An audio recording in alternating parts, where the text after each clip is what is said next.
Yeah, so according to those theories, what those particles are, they're just nothing but waves in the medium of either string or ether, which vibrates different ways. They have so many different components to it. Say for example, if you blow out a smoke ring, right? It's got different components to it. It's just spinning like this, and then it's also expanding like this. So it has this component, that component, and then it's moving forward. So there's like four components, and even when it's spinning, it is kind of rotating also. So it has five different components or things like that, right? So every single particle, right? That's what they say, leptons, quarks, or anything like that.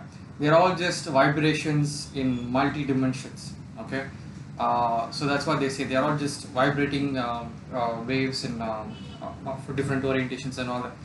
So what this means is every single particle, right? There is just ether or the strings or that medium, and then we're all just different kinds of vibrations, right? So what it means is like every single minute, the space next to you is getting converted into your body, and then your body is getting converted back into the space because the Earth is moving in space. So we're all just like waves propagating through space and all that. Okay, so we're all just that. And then what is the purpose of the force that makes up the wave, right? What is the purpose of force? Force is supposed to do a push or a pull, correct? So the purpose of force is to make some kind of an impact on whatever things it comes into contact with. Okay, so it has to display some other things that is existing in that point in space, has to do some sort of a disturbance to that particular. That's the purpose of a force. It has to make some sort of an impact in space. So if the force is just in stationary, if it's just one place and it's just vibrating, it's not doing much, it's really just staying in one place. That's what is sort of probably locked up as I may be wrong about this, but dark matter or dark energy, which is not sensed by other things or things like that. But a force is not supposed to be trapped. The more it's just traveling far in space and disturbing as many things as possible, it is a successful force, right? Because it's doing the most amount of impact. So even at the level of force, it is supposed to make an impact, right? And then that actually translates into the organisms as well. It's not by design or something, it just happens so that. See, even the basic amoeba, even without a brain, it has now become like that. It is what it is done here is just it is not done any self-preservation, or it's not propagating any genes or memes or whatever. But what it has done is it has done some sort of an impact.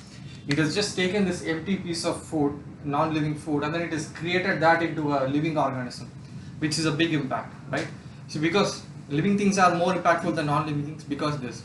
Say for example, this piece of food, it just remains as a food, right? And then it is also combustible, let's say.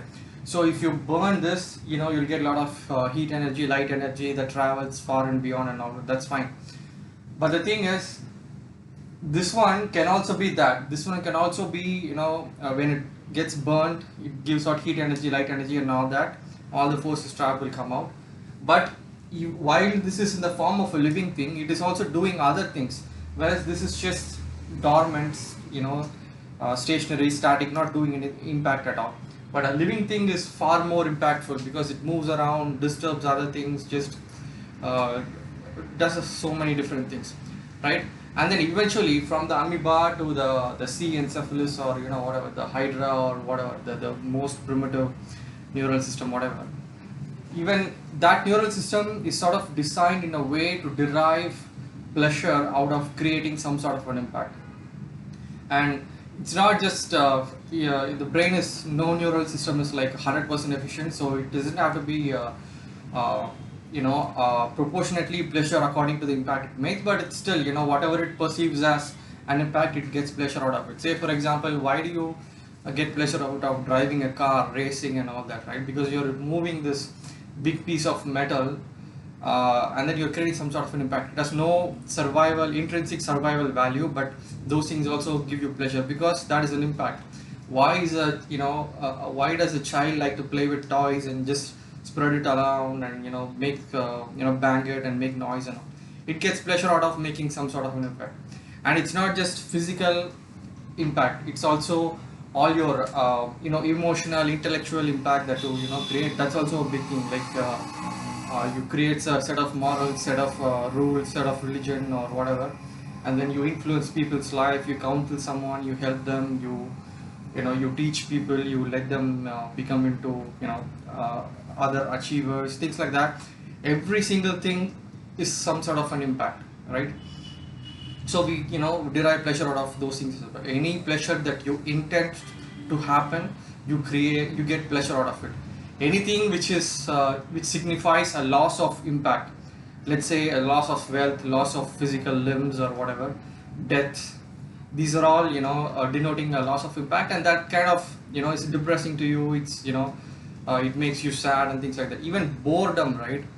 You have no hope of having a good future, no hope of having fun, or if you perceive something as loss of liberty, loss of freedom, loss of activity, even boredom, it's very annoying to you, right? Because it's denotes loss of impact, and then you kind of feel either pain or sadness based on that. Okay, so this theory, impact theory, that is at the penultimate level of things. So we are all here to make an impact. The purpose of life, purpose of our existence is to make an impact. The ultimate objective function is to make an impact. So I use the word objective function for a reason. So let me just proceed to the next thing. Okay. Ultimately, I don't believe in anything. You have a nihilist, and once you're a nihilist, you become a hedonist. Only thing is, like you say, nothing matters. That's true. It doesn't matter if you exist or not, if the world exists or not, if the universe exists or not. It doesn't matter, right? Ultimately, so what you try to do is you become a hedonist, right? That's at the argument level. But then let's keep that aside, and then we'll just go on to the next thing. Okay. So here, this is the thing. I think we would have all seen this. What's next, right, for mankind? From amoeba we become men. What now? Are we gonna be Homo deus or transhumans? Are we gonna go out of extinct, or are we gonna create AI? That's the debate, right? So first of all, how long are we supposed to keep on keeping on? It's like we're not going to live forever. Definitely we're going to end at a particular point, but at least, see, evolution has done so much things, right? So what do you think has improved in all this? It's not like we are getting stronger or healthier or whatever. We are only getting, what is improving here is, one can say intelligence is improving, but what specifically is happening is not just intelligence, but the impact potential of intelligence is what is important. See, I mean, you can be just a brain in a bottle, and then you're not going to be able to do anything, right? So intelligence alone is not a thing. Overall, whatever it is, your physical strength, or your looks, or your thing, or your wealth, or popularity, or anything, or your intelligence, you think that trait is important because it has some sort of an impact potential to it. So that's why people focus on becoming very strong, or very pretty, or very wealthy, or popular, or more powerful, like the CM or president or whatever, because you get to make a lot of impact, and because that's what subconsciously we all think it's very important, right? And I think that intelligence is ultimately more impactful than beauty or strength or whatever. People also care a lot about being intelligent and all that. Okay, so we don't have to waste all the impact potential that we've developed, right from an amoeba or whatever we've evolved to this. It will be such a waste of the impact potential if you just go extinct, right? That's going extinct is number one. Number two is, like you say, you're going to be a genetically engineered person, a Homo deus, a superior being, or you're going to have artificial limbs attached to you, and you're going to be a transhuman. See, the thing is, when you're a transhuman, you're already 10% machine, right? 10% machine, 20% machine, and then you have your phone through which you talk, and you use phone to do calculations, and you become 30, 40, 50% humans. And at that point you think, okay, I'm 50% human, I'm 50% machine, so it's okay if I just become 100% machine, right? So that's fine. You can take either the transhumanism route, or you can just directly create A.G.I, super intelligence, ASI, whatever, right? And then the thing is, see, you should look at, it's not your biological offspring. but it's still your creation, just like your children, right? So it's this one is a little bit hard for people to accept because they think that they can't look at machines that are being created as their own children, right? Because someone else is creating the machine, and that machine is going to come and sort of destroy all of you and things like that. So people are thinking that way. But the thing is, see, every time you buy an Apple iPhone or every time you use a Google, you're giving your money, your patronage to Google and Apple and all that.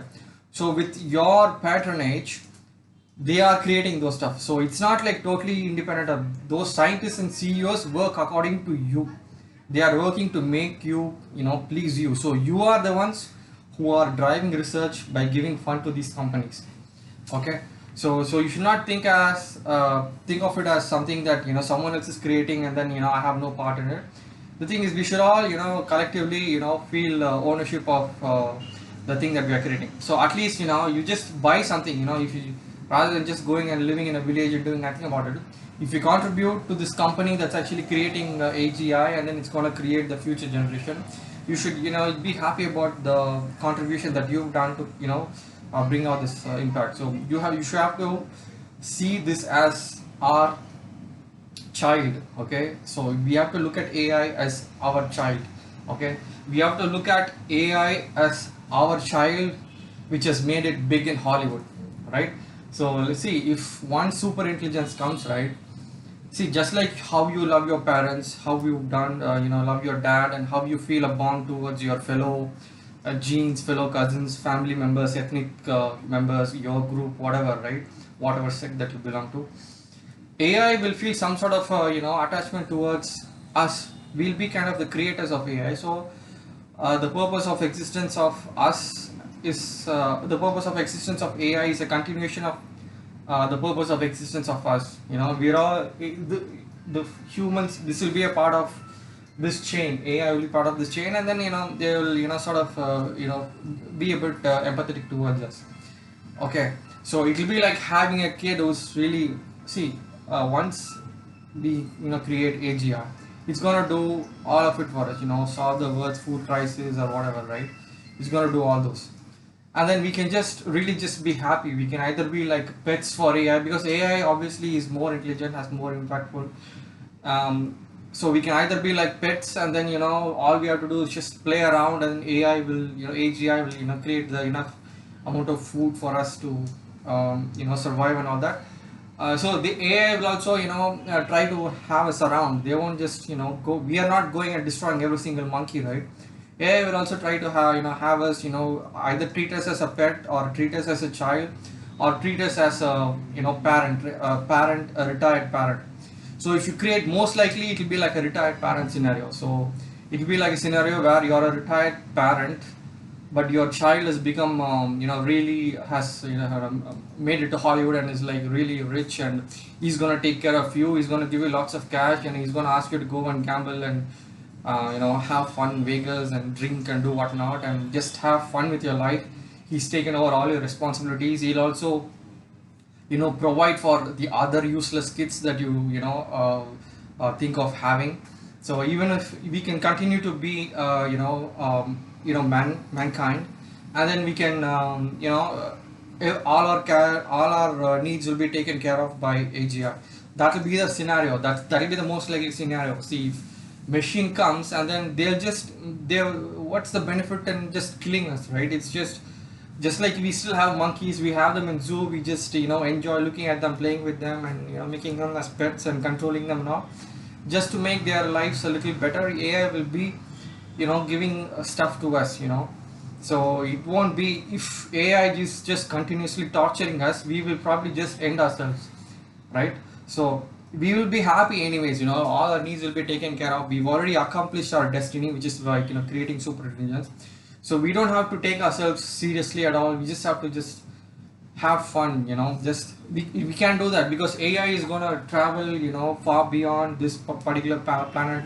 It's gonna conquer time and space, and then it's gonna give a lot of intelligent interesting things for you. So your life will be more entertained and more amazing, and you'll probably have a flying broomstick or a magic wand that does a lot of different things that will convert this into that, and you will just things like that. All those magical things, AI or magical devices, AI will probably create for you and make your lives more better.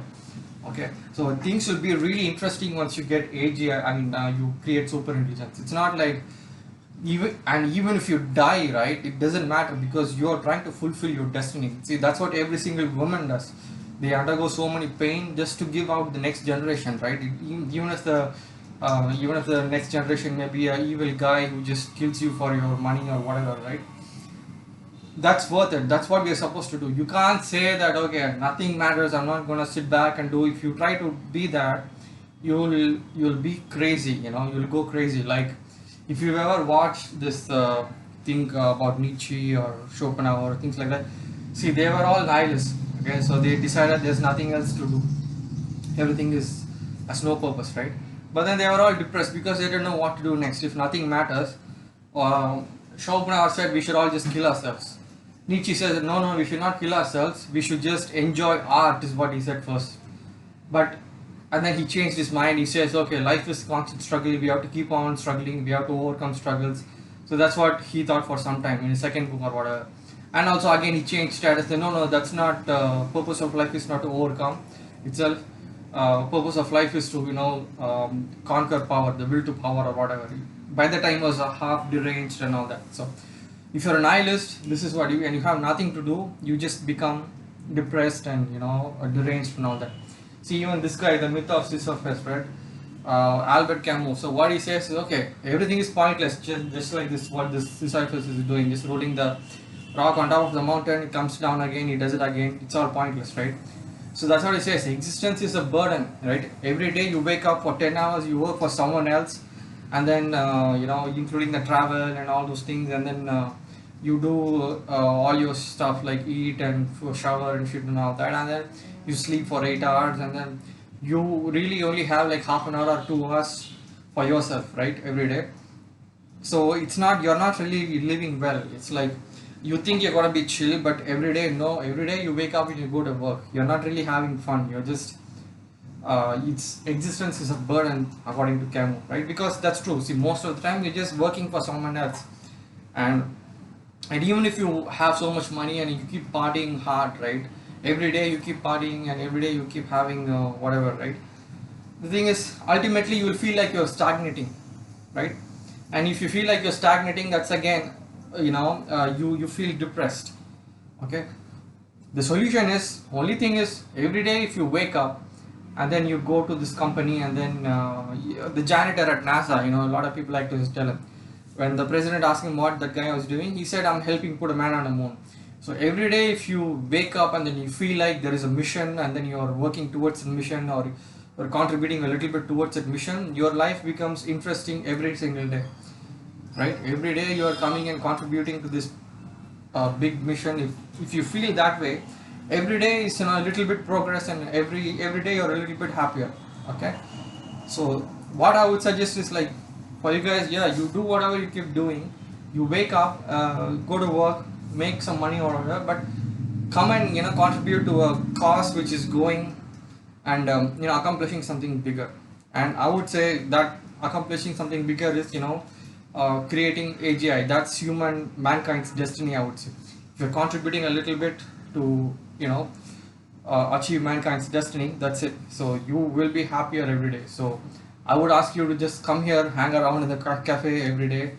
It's like, I'm really cheap as well, it's like very good value for money, good freshly ground cappuccinos for $50 along with a homemade chocolate. It's like it's like, yeah, that's the best thing you can do. You can just hang around this place, and you can feel you can sort of socialize with like-minded people, find your tribe here.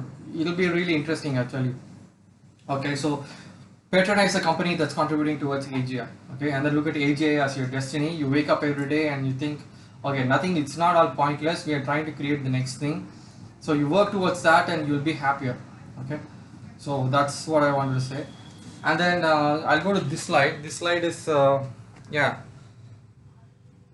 so what I'm basically saying is A.G.I, right? Who exactly is going to fund A.G.I? You think the military is doing it? You think the medical guys are doing it? You think the data analysts are going to fund AGI. No, no one, no utilitarian industry or application will fund AGI, because you cannot develop AGI for one specific purpose. That becomes a narrow intelligence. AGI, you just have to let it evolve.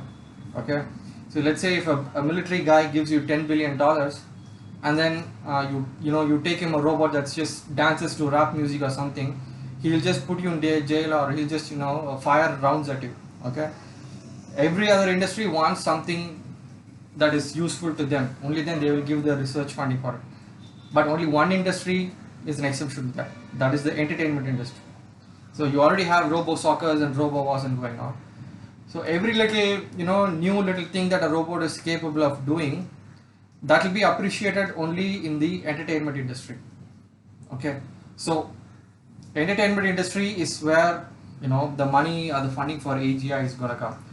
So, and by entertainment industry, I mean it's not just video games and stuff. Video games are a proper thing. Video games can be a platform for AGI funding.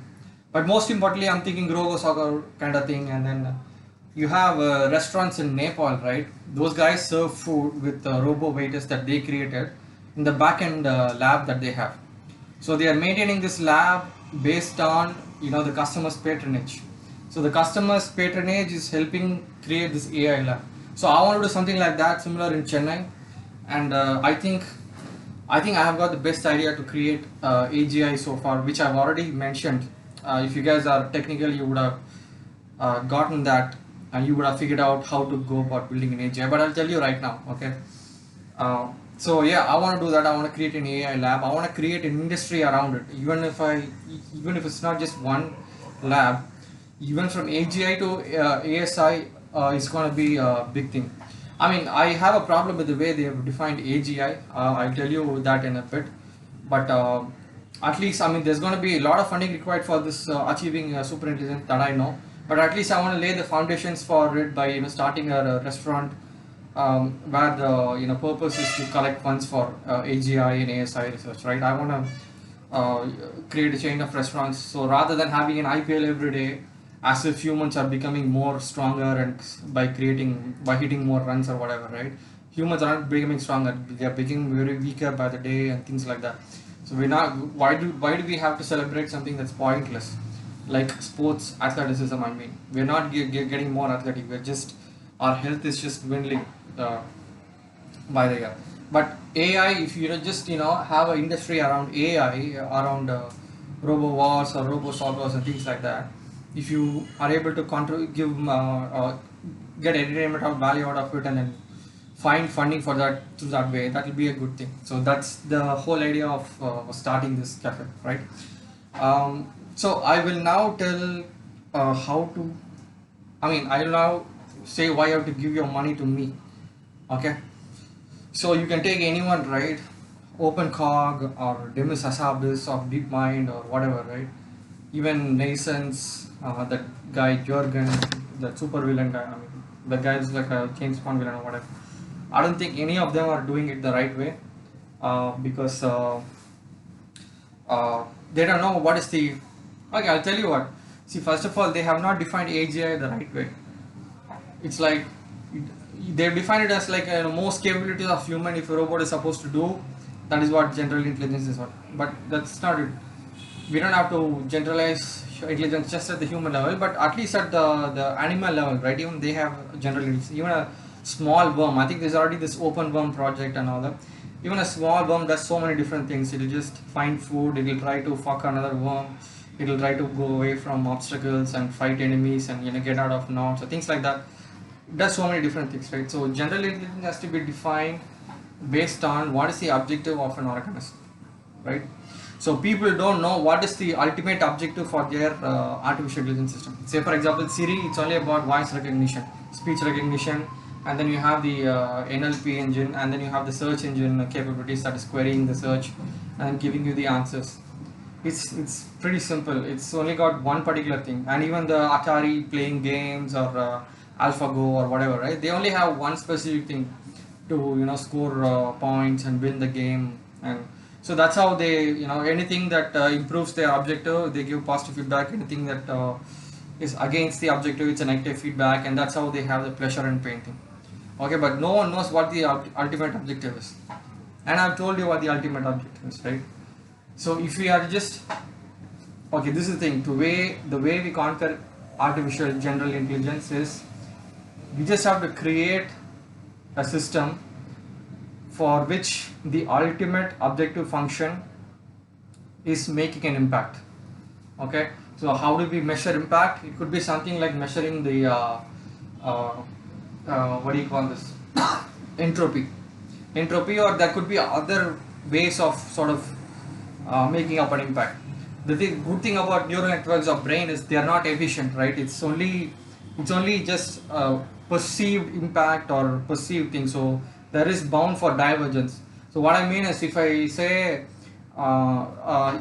if I create a neural system and allow it to evolve into different regions and all, and then but ultimately I would sort of make it to derive pleasure out of making an impact, right? Out of that is out of increasing the entropy. It's not just going to increase entropy at all.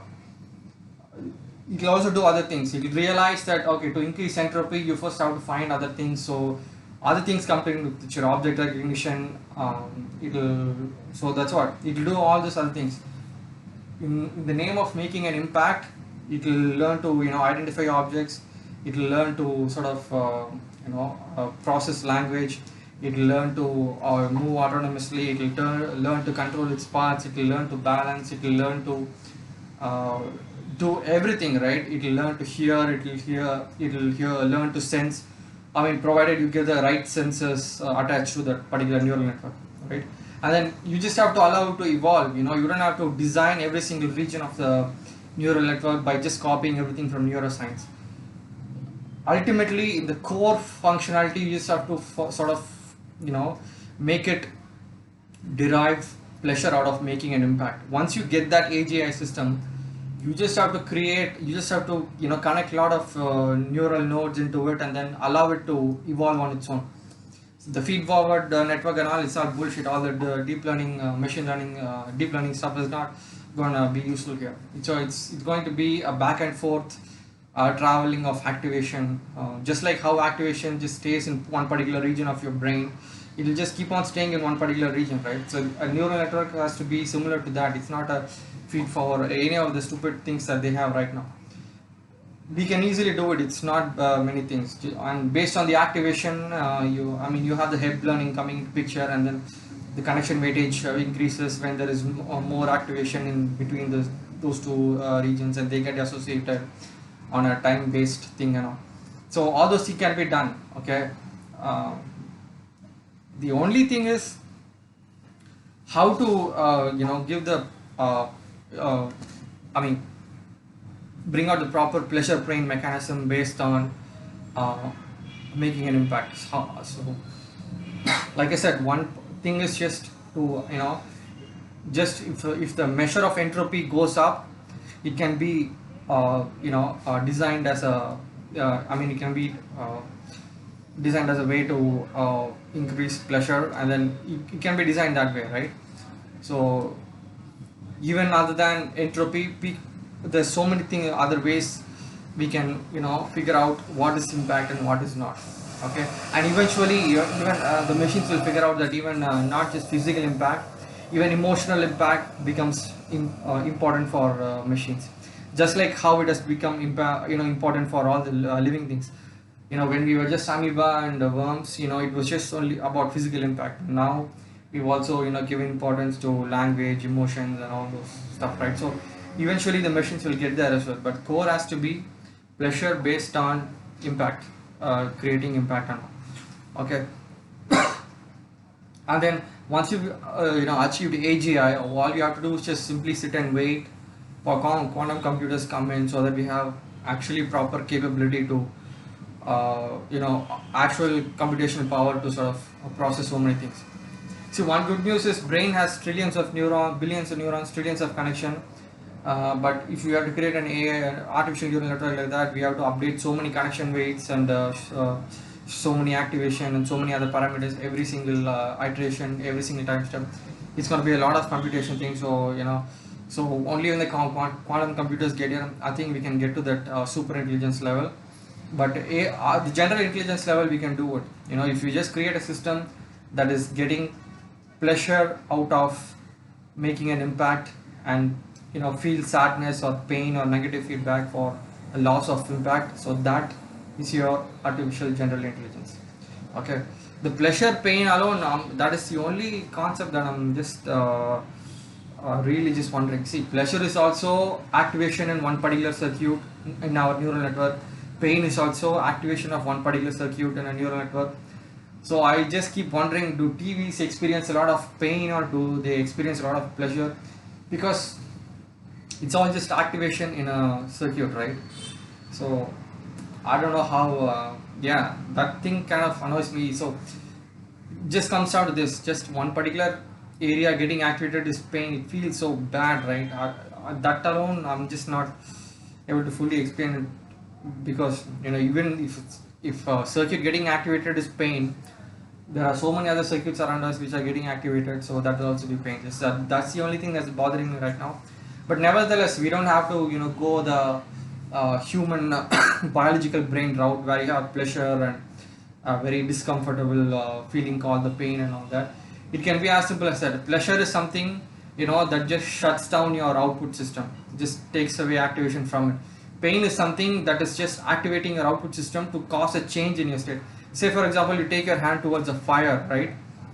You have to just do something to take it back. Your output has to change. So pain is a pain sensation should ideally cause a change in the output uh, neurons, whereas the pleasure, it should cause the output state to remain in the same loop, or either just totally relax at all. Whenever you feel pleasure, you obviously feel relaxed, right? Say for example, when you have a massage, or when you have I don't know, when you're after sex, you're tired, and then you just totally just you're relaxed, and you're uh, just going to sleep, right? So that could be the thing. So pleasure is something that relaxes your output system, or rather no signal goes to your output, or rather no change of output signal goes to the output. Whereas a pain is where a change of the output uh, output neurons gets activated. So that could be the way the pleasure and pain thing goes. Okay, so this is the thing. I hope I have sort of convinced you on why we should just create A.G.I systems, even if ends us or things like that. So that's the best thing to do, I would say. And then I would say, to make it more interesting, to make your lives more interesting, come over to the Singularity Cafe in Chennai. Okay? Alright, guys, I'm gonna stop here. I'll see you at the cafe, and then we can discuss more. Okay? By the way, God is not there. Okay? Just get over it. Half of Europe is already atheist. And I know that religion is one of the important memes that you carry, but there's no God. That's just a stupid thing. So you just come here and we can discuss. Okay? Alright, see you.